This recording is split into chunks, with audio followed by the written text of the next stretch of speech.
আসসালামু আলাইকুম রহমতুল্লাহ ওবরাকাতুহু। আল্লাহর নৈকট্য লাভের উপায়,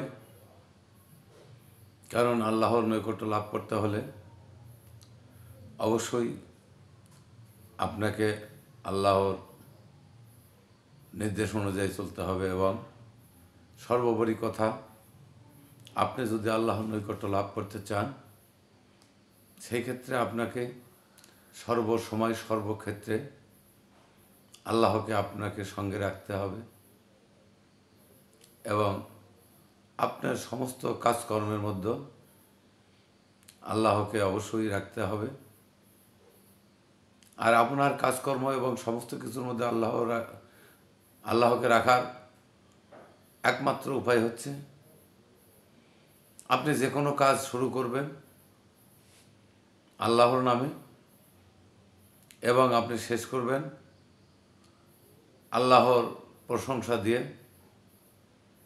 আপনি কাজ শুরুতেই বলবেন বিসমিল্লাহির রহমানির রহিম, পরম করুণাময় আল্লাহর নামে শুরু করছি, এবং আপনি শেষ করার পর বলবেন আলহামদুলিল্লাহ। কারণ আলহামদুলিল্লাহর এত বরকত, এত ফজিলত, যেটা বর্ণনা করা শেষ করা যাবে না। কারণ এই আল্লাহ এবং আল্লাহর নামে শুরু করা প্রতিটা কাজ, এর মধ্যে আল্লাহর রহমত বরকত নিহিত থাকে। এবং যখনই আপনি আল্লাহর শুকরিয়া আদায় করবেন, আলহামদুলিল্লাহ বলবেন, তখন এই কাজের মধ্যে আপনার যতটুকু চিন্তাভাবনা, আল্লাহ আপনাকে সফলতা দেওয়ার জন্য আল্লাহর এরকম চিন্তাভাবনা আল্লাহর থাকে ওই কাজের মধ্যে। তাই সর্বদা আপনি যেমন ব্যস্ততা থাকবেন, আল্লাহ আপনাকে ওই কাজে সফলতা দেওয়ার জন্য আল্লাহর আগ্রহ ওই রকমই থাকবে। তাই আপনি ওই কাজে সফলতা হতে চাইলে, এবং শুধু এই কাজে আপনি সফলতা অর্জন করলেন না, আপনি কাজের সঙ্গে সঙ্গে পরকালের সফলতা অর্জন করলেন। কারণ দুনিয়াতে যদি আপনি কোনো মানুষের সাথে সম্পর্ক গড়ান, সবসময় তার সাথে ওঠা বসা করেন, আল্লাহ বলেছে ওই মানুষের সঙ্গে তার হাসর নাসর হবে। এবং আপনাকে বুঝতে হবে যে আপনি সর্বদা যে লোকের সাথে ওঠা বসা করেন, চলাফেরা করেন, সমস্ত কর্মে তাকে জিজ্ঞাসা করেন।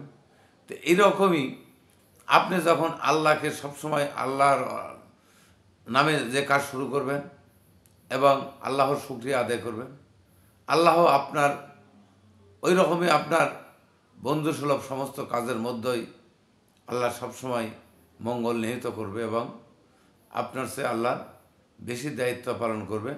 কারণ আপনি যতটুকু সফলতা চান এটা আপনাকে আল্লাহ পৌঁছে দেবে।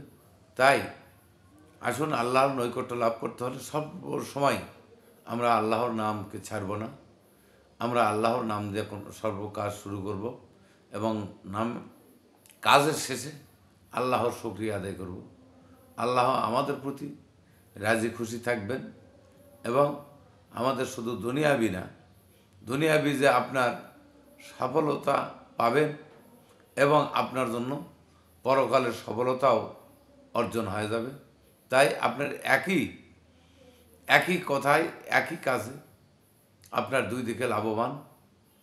কারণ শুধু আমরা সর্বত্র সব কাজগুলোতে আল্লাহর নাম ব্যবহার করব এবং আল্লাহর শুকরিয়া আদায় করব। আসুন আমরা আল্লাহর শুকরিয়া আদায়ে ব্যস্ত থাকি এবং যে কোনো কাজ আমরা আল্লাহর নাম দিয়ে শুরু করব, তাহলে আল্লাহর নৈকট্য লাভে আমাদের খুব সহজ হবে। এই বলে আমি আজকের আলোচনা শেষ করছি। আসসালামু আলাইকুম রহমতুল্লাহি ওয়া বারাকাতুহু।